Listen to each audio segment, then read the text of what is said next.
বৰপেটাৰ বহৰী বজাৰত চৰকাৰী ভূমিত থকা প্ৰায় 40খন ফাৰ্নিচাৰৰ দোকানত আজি জিলা প্ৰশাসনে উচ্ছেদ অভিযান চলায়। উচ্ছেদ চলোৱা সময়ত উপস্থিত থাকে চেঙা সমষ্টিৰ বিধায়ক আশ্ৰাফুল হুছেইন।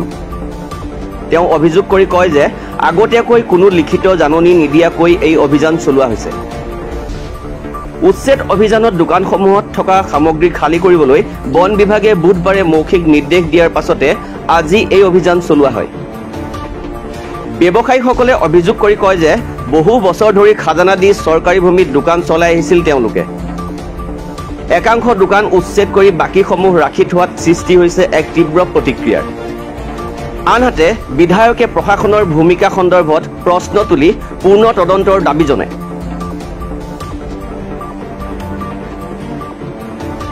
মই আচলতে কি কম, মই এজন ক্ষুদ্ৰ ব্যৱসায়ী।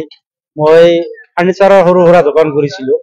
তো অকস্মাত আহিয়ে 4-5 দিন আগতে ফৰেষ্টাৰ এটা ষ্টাফে আহি আমাক দোকানত আহি সুধিলে যে আপোনালোকে দোকান কিয় বন্ধ কৰা নাই।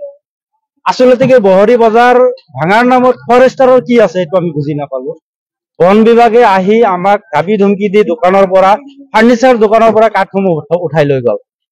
যদি মই মিছা মাতিছো, ইয়াত বহুত ফাৰ্নিচাৰৰ দোকানী আছে, তেখেতসকলে আপোনালোকে সুধি চাওক। মোৰ পৰা তেওঁলোকে এই বন বিভাগে এই কিছুমান ফৰেষ্টাৰ আহি জোৰ জবস্তি মোৰ হাতৰ পৰা কাঠ টানি লৈ গৈছে মোৰ দোকানৰ পৰা। মোৰ এটা সৰু দোকান। গতিকে তেওঁলোকে বজাৰ ভাঙিব, উচ্ছেদ কৰিব, কিবা কৰিব, অবৈধভাৱে কোনোবাই দখল কৰি আছে, কৰি থাকক। দখল কৰি আছে যদি চৰকাৰে এই মাটিখিনি উদ্ধাৰ কৰিব বিচাৰিছে কৰক, আমাক ক'বলগীয়া নাই। কিন্তু বন বিভাগে যিটো আমাক হাৰাশাস্তি কৰিলে, এইটোক আমাৰ এটা বিচাৰ লাগে।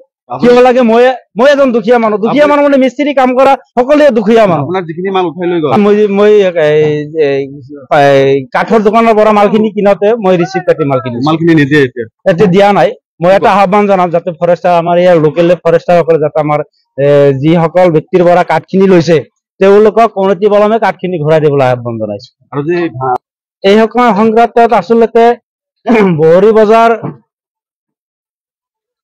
যদি চৰকাৰে ভাবিছে বা আমাৰ এই এডিচি মহোদয়ে ভাবিছে যে অবৈধভাৱে কোনোবাই দোকান মাটি দখল কৰি বিজনেছ কৰি আছে, দোকান পোহাৰ চলাই আছে, গতিকে মই ইমান বিশেষ ভালদৰে নাজানো। যদি কোনোবাই অবৈধভাৱে দোকান মাটি দখল কৰি কোনোবাই দোকান কৰি আছে, সেইবিলাক উচ্ছেদ কৰি দিব লাগে বা ভাঙি দিব লাগে, দিয়ক। কিন্তু এই যে বজাৰ ভাঙাৰ নামত যিটো নাটক কৰি আছে তেওঁলোকে, সেই নাটকটো বন্ধ হ'ব লাগে। গৰীব মানুহৰ ওপৰত যাতে এনেকুৱা ধৰণৰ হাৰাশাস্তি নহয়, এইটো আমি চৰকাৰক আহ্বান জনাইছো।